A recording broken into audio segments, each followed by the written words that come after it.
ఈ cup cakes ఎందుకు ఇలా షేప్ అవుట్ అయ్యాయో నెక్స్ట్ వీడియోలో చెప్తా అన్నాను కదా, ఈ వీడియోలో చెప్తా వినండి. ఈ కప్ కేక్స్ రెసిపీని ఎప్పుడు కూడా మన ఛానల్లో షేర్ చేయలేదు కదా, ఇది కొత్తదేమీ కాదు. పైనాపిల్ టీ టైమ్ కేక్ అని లాంగ్ వీడియోలో పెట్టాం కదా, సేమ్ బ్యాటరే, ఓన్లీ ఎసెన్స్ మారుతుంది. అక్కడ ఎవరైనా చూడకపోతే ఇప్పుడు చెప్తా చూడండి. ఒక బౌల్లో జాలి పెట్టి అందులో 1.5 cup maida, 1 teaspoon baking powder, 1/2 teaspoon baking soda వేసి మొత్తం కూడా జల్లించేసుకోవాలి. చిన్న రవ్వలా ఉంటుంది, అది పక్కకు తీసేయండి. ఒక బౌల్లో 1/2 cup oil, 1/2 cup milk made, 3/4 cup sugar powder వేసి బాగా కలపాలి. అలా కలిపిన తర్వాత ఒక 1/2 కప్ వరకు మిల్క్ యాడ్ చేసి మొత్తం కూడా కరిగేలా కలపాలి.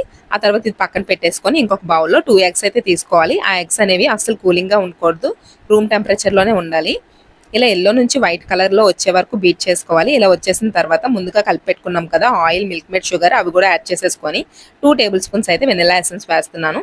నేను పైనాపిల్ చూపించాను కదా, అందుకని అక్కడ ఎల్లో వేసాను, ఇక్కడ ఎల్లో కలర్ అయితే వేయలేదు. ఇది వెనిలా కప్ కేక్స్ అనమాట.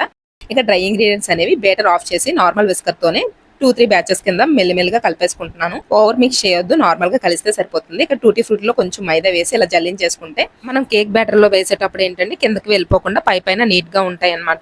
నాకు కప్ కేక్స్ అనేవి ఎందుకు షేప్ అవుట్ అయ్యాయి అంటే, నార్మల్ గా ఒక ప్లేట్ కనిపిస్తుంది కదా, అందులో పెట్టేసి బేక్ చేస్తాను. అలా కాకుండా స్క్రీన్ మీద పెట్టాను చూడండి, ఇలా సిలికాన్ మౌల్డ్స్ లో గానీ లేదంటే ఇలా క్యావిటీ ట్రే లో గానీ బేక్ చేసాం అనుకోండి, కేక్ పర్ఫెక్ట్ గా వస్తుంది. అవి లేకపోవడం వల్ల నాకైతే ఇలా వచ్చాయి అనమాట. ఇంకంతే, ఇంకేమీ లేదు. టేస్ట్ అయితే అస్సలు తగ్గేదే లేదు, చాలా బాగుంటది. పైనాపిల్ కి వెనిలాకి పెద్ద తేడా ఏం లేదు, ఎసెన్స్ మార్చుతాము, అలా కలర్ వేస్తాము. పైనాపిల్ కి అయితే అంతే, ఇంకంతా కూడా సేమ్ బ్యాటర్ అనమాట. ఇక్కడైతే లోపల పెట్టేసాను ఒక గిన్నెలో వేసి.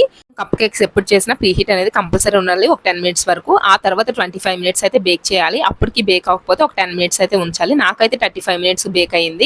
ఇలా గుచ్చి చూడండి, అప్పుడు ఏమి అంటకపోతే కరెక్ట్ గా బేక్ అయిపోయిందని అర్థం. మనం కప్ కేక్స్ లోపల పెట్టాక 25 మినిట్స్ వరకు ఎట్టి పరిస్థితుల్లో కప్ తీయొద్దు. 25 మినిట్స్ తర్వాత ఓపెన్ చేయండి. అప్పటికి బేక్ అవ్వకపోతే ఇంకో 10 మినిట్స్ ఉంచండి. ఇంకైతే చల్లారిన తర్వాత మనం ఇలా సర్వ్ చేసుకొని తినొచ్చు. టేస్ట్ అయితే చాలా అదిరిపోయింది. ఒకసారి ఇంట్లో ట్రై చేసి కామెంట్ చేయండి.